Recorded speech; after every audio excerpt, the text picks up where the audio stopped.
ผาสูงเด่นล้ำกำฟ้าใกล้ๆกันหั่นยังมีหมู่บ้านอยู่หมู่บ้านหนึ่งชื่อว่าหมู่บ้านขุนน้ำเปิ้นเล่ากันว่าแต่เดิมหมู่บ้านนี้นะ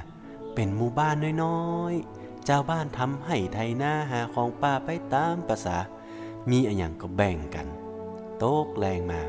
ก็นั่งล้อมวงแวดกันเล่านิทานให้ละอ่อนฟังพ่องห้องลำทำเพลงสนุกสนานม่วนงานสันเล่าอยู่กันอย่างห่มเย็นเป็นสุขและต่อมาก็มีคนจากหมู่บ้านเอาของไปขายในเวียงพอปิกมาหมู่บ้านก็เอาเข้าของใหม่ๆเครื่องใจไม้ซอยเหมาะๆงามๆแปลกหูแปลกตาจากในเวียงปิกมาอวดกันคนอื่นก็เลยขยากได้พ่องเฮียนแบบกันเอาของไปขายพ่องจากนั้นมา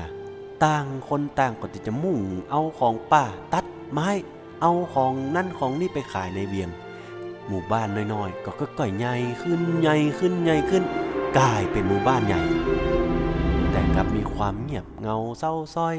บ่มีเสียงเพลงบ่มีดนตรีบ่มีนิทานบ่มีเสียงไข้หัวของละอ่อนบ่มีใครสนใจใครสักคนโต๊ะแรงมากูบ้านก็ปิดประตูดาแซบเมื่ออันใต้หมู่บ้านยังมีพรานใหญ่อยู่คนหนึ่งชื่อว่าแก้วมาเป็นพรานใหญ่แห่งใต้บ้านขุนน้ำนี่ออกล่าสัตว์หาของป่าเป็นประจำแล้วกูเตื่อแก้วมาก็จะพาลูกบ่าวคนเก่าไปป่าตยเจ้านี้ก็เหมือนกันแก้วมากับสินลูกบ่าววัย15 ปีเข้าป่าเหมือนกูเตื่อจะพิษก็แต่ว่าเตื่อนี้เพิ่มเอาสายทองละอ่อน7 ขวบลูกสาวแห่งคนหนึ่งเข้าป่าไปตยแก้วมาต้องดูแลลูกๆเป็นพิเศษเพราะว่าลูกก็หาสูญเสียแม่ไปเมื่อปีที่แล้วด้วยโรคร้ายและเป็นเตื้อแรกที่สาวน้อยได้เข้าป่าแต๊ะใจป่าโพป่าหญ้าอย่างที่เคยล่นเล่นหลังบ้านเหมือนกูเตื้อสาวน้อยตื่นขึ้นมาตอนเจ้าพอไปก็หันสายหมอกปิวพิวลมรอฮับแสงแดดน้ำค้างที่ติดอยู่บนใหญ่กับพุงสะท้อนแสงแวววาวเป็นประกายสีเงินสุกใสตึง3เตียวผ่านต้งกว้างก่อนจะถึงแนวเขตป่าจากตัดนี่ไปจะเข้าเขตป่าแล้วพอน้องไว้ดีๆบดีให้น้องอยู่ไก่เนอะถ้าหันไข่จากหูจักก็ว่าบ่าหูจักก็จังห้ามเอินตักถึง2 คนจำกำป้อหันไข่จากหูจักบ่าหูจักก็จังห้ามเอินตักเด็ดขาดแก้วมากำชับลูกบ่าวที่มีน้องสาวเต้วโตยก้นมาติดห้ามเข้าใกล้ถ้ำปองเปลวที่ผาดอยดำโดยแม่นกระป้อสินบ่าวน้อยอู้ขึ้นแม้จะบ่มีใครเกยหันก็ว่าหูจักถ้ำที่ว่าแต่แน่นอนผู้คนกลัวสิ่งที่เล่าต่อกันมาสิ่งที่อยู่ในถ้ำนั้นถ้ำปองเปลวที่อยู่ของผีผาดอยดำ3 คนเตลผ่านป่าช่วงนี้ยังเงียบเชียบมีแค่เสียงใบไม้ที่โดนย่ำและอ่อนน้อยเตลเกือบจะติดแก้วมาสาวน้อยกำมือไอ้บ่าวไว้ข้างหนึ่งแหมข้างหนึ่งปิดตาตัวเก่าไว้เหลือหูน้อยๆไว้พอรอดไปหันไม้ใหญ่2 ข้างต่างชูกิ่งขึ้นปิดฟ้าไว้เกือบมืดมิดบ่หันตะวันยามขวาย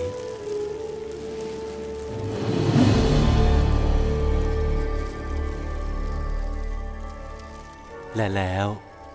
ก็เริ่มพอหันตะวันหันฟ้าแห่มเตื้อหนึ่งความเงียบตะกี้บัดเดี๋ยวนี้โดนแตนตี้ด้วยเสียงน้ำไหลห้วยสายสำคัญที่ไหลจากดอยลายผาเลาะป่าใหญ่ไปยังบ้านขุนน้ำเจ้าบ้านก็ได้อาศัยน้ำห้วยสายนี้ล่ะห้วยสายน้อยๆที่บ่เคยหยุดไหลแม้ในยามแล้งห้วยปิ่งน้อย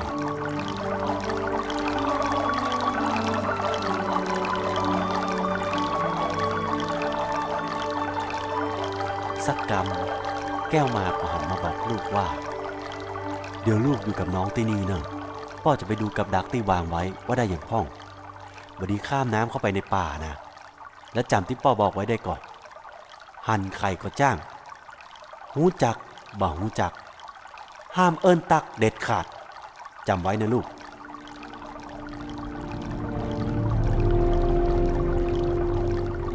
แก้วมาเต็วล่องลงไปตามสายห้วยไหลไปแล้วก็หายวับลงไปกลายเป็นน้ำตกที่ตกลงสู่ทะเลสูงนักจะล่ะแก้วมาถึงมาได้เอาลูกสาวมาโดยถึงให้ลูกบ่าวนั้นดูแลน้องสาวไว้แก้วมาก็ก้อยไต่ลงไปเพื่อที่จะไปพอกับดักที่วางไว้ตั้งลุ่ม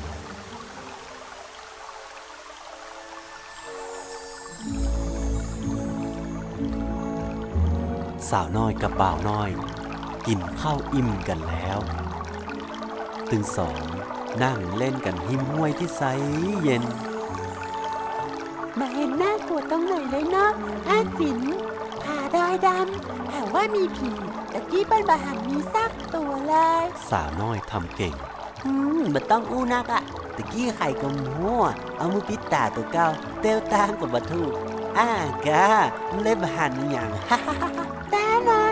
ตะกี้เป็นเจ๊กลัวอยู่ซักอย่างเนอะที่บอกดูเนี่ยมีป่าในนี้ตัวนะมาดูนี่แหละสินอ้ายบ่าวห้องน้องสาวมาพ่อป่าในสายน้ำแต่เนาะมีเจ็ดหลายตัวเลยดูละมีตัวสีเงินตัวสีลายมีหมดตัวสาวน้อยคุกเข่าเมาก้มพ่อป่าในห้วยยังเพลินใจจนมาตันได้สังเกตเงาดำที่กำลังเคลื่อนมาตั้งหลังยังจ้า1 ตัว2 ตัว3 ตัวทันใดนั้นเงาดำนั้นก็เปียขาทั้งสองข้างของสาวน้อยไว้สาวน้อยผวาสุดตัวนี่เหรอผีป่าสินอ้ายบ่าวลักเอามือแจ้น้ำห้วยที่เย็นเจี๊ยบมายุบขาสาวน้อยเปียขาสาวน้อยไว้สาวน้อยสะดุ้งตกใจให้บหยุดอ้ายบ่าวจนต้องมาปลอบใจโอ้ไอ้สุมาเตอร์ดาเตอร์นิ่งเสียไหนบอกว่าบอกหัวล้อเอาละไอ้บักแกล้งละถึง2 คนโดดข้ามไปข้ามมาก้อนหินก้อนน้อยก้อนใหญ่ม่วนงันสันเล้าจนลืมเรื่องที่พ่อสั่งเอาไว้สาวน้อยกระโดดข้ามห้วยไปแห่งฝั่งหนึ่งเตวล่นไปล่นมาไอ้บ่าวกึดใจได้ฝั่งกระโดดต่อยน้องสาวไปข้ามลายไปอยู่ในเขตป่าดอยดำทันใดนั้นเองทั้งกู้ก็ได้ยินเสียงกิ่งไม้หักในป่าเสียงเหมือนคนกำลังเตวเข้ามาใกล้ๆถึง2 คนดักพอไอ้บ่าวป่าน้องสาวหลบเข้าในกอไม้พอไปตามเสียงนั้นมีบางอย่างกำลังเคลื่อนไหวใกล้เข้ามาน้องสาวกอดไอ้บ่าวแน่นมันหยุดละมันอยู่นอกครับถึง2 คนดาตาก็พอไปบักกระพริบ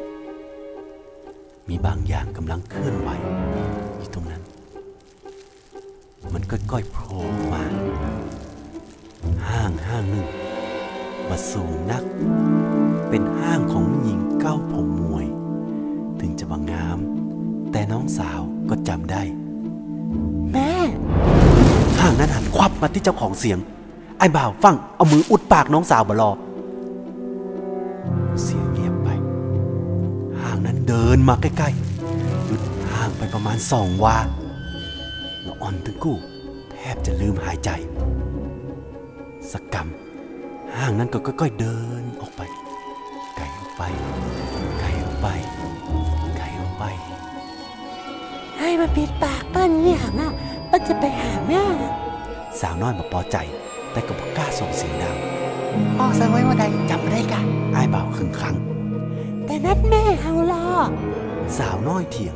พ่อสั่งว่าใดอ้ายบ่าวยังยืนยันถึง2พ่อต่อยห้างนั้นไป สาวน้อยยังไม่แน่ใจ แต่แล้วห้างนั้นจู่ๆก็ก้นลงแม่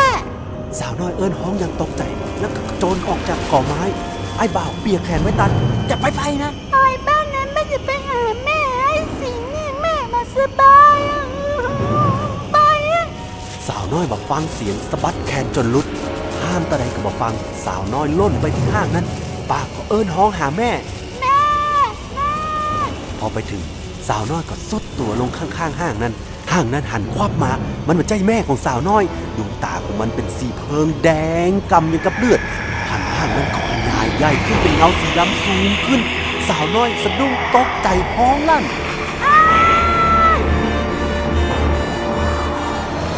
ท้องฟ้าที่สว่างใสเมื่อตะกี้มืดมิดราวกับราตรีได้มาเยือน